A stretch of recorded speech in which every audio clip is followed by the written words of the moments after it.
ఎన్నికల్లో వైసీపీ ఓటమిపై పాణ్యం మాజీ ఎమ్మెల్యే కాటసాని రాంభూపాల్రెడ్డి కీలక వ్యాఖ్యలు చేశారు. వైసీపీ ఓటమికి ల్యాండ్ టైటిలింగ్ యాక్ట్ కారణమన్నారు. ఈ చట్టంపై సీఎం అధికారులు ఎమ్మెల్యేల మాట వినలేదన్నారు.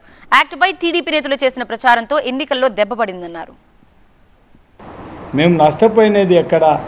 మా ముఖ్యమంత్రి మా మాటిని, అధికారులు మా మాట వినింటే మాత్రం మేము ల్యాండ్ టైటిల్ యాక్ట్ మనల్ని కొంప ముంచుతుంది. మేము ఆ రోజు కూడా చెప్పిన గడప గడపలో తిరిగేటప్పుడు ప్రతి ఒక్కరు కూడా మమ్మల్ని అడుగుతున్నారు, మీరు దీన్ని మొత్తం ల్యాండ్ టైటిల్ యాక్ట్ని ఇప్పుడు వద్దు, దాన్ని ఇప్పుడు ఎలక్షన్ అయిపోయిన వరకు దాని గురించి ఆలోచన చేయొద్దంటే మాత్రం ఎవ్వరు కూడా దాన్ని మా వాళ్ళు సమ్మతించడానికి చూసినారు. కానీ తెలుగుదేశం వాళ్ళు పని కట్టుకొని నామినేషన్ వేసిన అభిప్రాయాల వరకు కూడా పాణ్యం నియోజకవర్గంలో రాంభూపాల్రెడ్డి గెలిచాడని కేవలం ఈ వారం రోజులు మొత్తం 10 రోజులలో మొత్తం సీన్ మొత్తం ఈ ల్యాండ్ టైటిలింగ్లో ఒకటి బాగా దెబ్బపడింది మాకు. వారికోస్ వెయిన్స్ వ్యాధికి కేవలం 30 నిమిషాల్లో చికిత్స. కాల్ చేయండి 9989527715.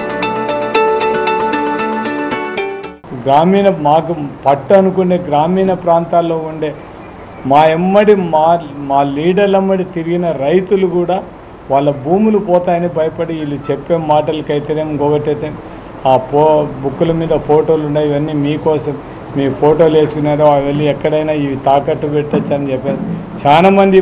చాలామంది లేడీస్ చెప్పడం జరుగుతుంది. ఇళ్ళలో ఉండేటోళ్ళు ఎవరైనా వాళ్ళకి ఎవరు ఓటేసినామంటే భయపడి మా భూములు గుంజుకుండానే భయపడి మేము తెలుగుదేశానికి ఓటేసినాం.